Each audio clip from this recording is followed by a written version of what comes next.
This podcast is sponsored by Blackout Coffee. Start your day off with a delicious cup of American-made Blackout Coffee. Family-owned, premium coffee, fresh roasted, and shipped out within 48 hours of roasting. Go to blackoutcoffee.com, promo code PDB, for 20% off your first purchase.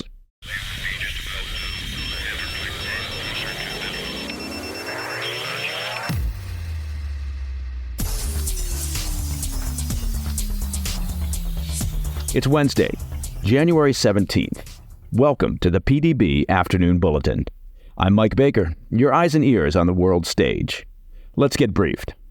First, 2 U.S. Navy SEALs are missing in the Gulf of Aden after going overboard during a nighttime mission last Thursday that seized Iranian missile components bound for the Houthis in Yemen. We'll discuss what went wrong and the latest updates regarding search and rescue efforts. Also, in another escalation of regional tensions, Iran launched a missile and drone strike against a jihadist group in Pakistan on Tuesday that reportedly killed 2 children and injured 3 others.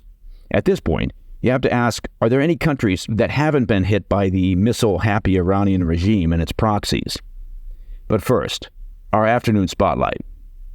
The U.S. military is engaged in search and rescue efforts for 2 Navy SEALs that were lost at sea during an operation aimed at stemming the flow of Iranian weapons to their proxies in the Middle East. The incident occurred last Friday off the coast of Somalia during the interdiction of a small fishing vessel, or dhow, that was smuggling Iranian-made missile parts bound for Yemen, according to a report from the Wall Street Journal. During the operation on Friday, Navy SEALs used a small boat to approach the target, with helicopters and drones flying overhead. As the team executed a complex boarding of the vessel, 1 SEAL fell into the water. Another SEAL immediately jumped into the black waves after his teammate, which officials noted is in line with their rigorous training and operational protocols. Despite the tragic mishap, the mission continued, with the SEALs rounding up the 14 crew members aboard and searching the vessel. After bringing the captured crew aboard their own ship, officials determined the captured boat was unsafe and sank it. Eric Orlerick, a retired U.S. Navy SEAL, told ABC News that such nighttime shipboardings are among the most difficult missions that a Navy SEAL can undertake, occurring in pitch-black conditions surrounded by volatile seas. Orlerick noted waves in the Gulf of Aden are particularly high this time of year, adding, of course, to the danger. He described the conditions, saying, quote, "You have to climb a ladder at night over the open ocean between 2 ships. They're smashing into each other, and then get safely on board." Search and rescue efforts began immediately after the incident and have continued this week. U.S. officials said that they had waited to publicly reveal the incident until the SEALs' family members had been notified. Officials said they remain hopeful in their search efforts, particularly because of the region's warm waters. Now, regarding the search of the vessel, the Navy SEAL team found Iranian-made missile guidance and propulsion systems, as well as warheads for medium-range ballistic missiles and anti-ship cruise missiles. The seizure was the first since November 2019 of Iranian military equipment bound for Houthi militants. General Eric Kurilla, the commander of CENTCOM, said, quote, "It is clear that Iran continues their shipments of advanced lethal aid to the Houthis. This is yet another example of how Iran actively sows instability throughout the region," end quote. He added that U.S. forces will continue to aggressively expose and interdict these efforts, and ultimately to reestablish freedom of navigation.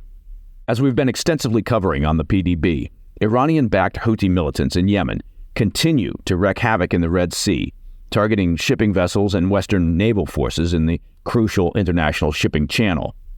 The attacks have continued despite U.S. and allied counterstrikes on Houthi-controlled parts of Yemen last Thursday and Friday.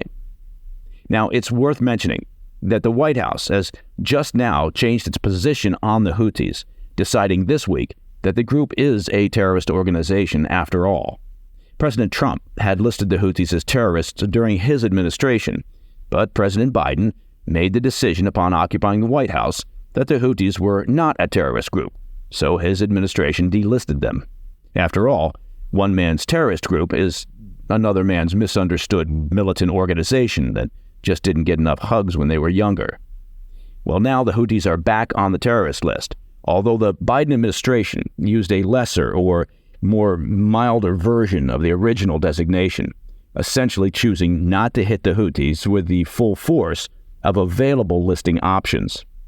Now, while even the lesser designation is an important step and allows for certain actions to be taken against the group, it likely won't, at least in the short term, cause them to cease their attacks against military and commercial vessels in the Red Sea. All right, coming up after the break, Iran has launched a missile and drone strike against a jihadist group in Pakistan that reportedly killed 2 children and injured 3 others. I'll be right back. Welcome back to the Afternoon Bulletin. Between supporting Houthi efforts to cause chaos in the Red Sea and its recent missile attacks in Iraq, not to mention their continued funding, training, and support to Hamas and Hezbollah, the mullahs of Iran have been busy lately. And things just got a little busier. In a significant escalation of regional tensions, Iran's Revolutionary Guard Corps, the IRGC, launched a missile and drone strike against a jihadist group in Pakistan on Tuesday. This strike targeted Jaish al-Adl, a Sunni militant group operating in Pakistan's remote western province of Baluchistan, which shares a long border with Iran. Iranian state media reported that the attack struck the group's training center and homes.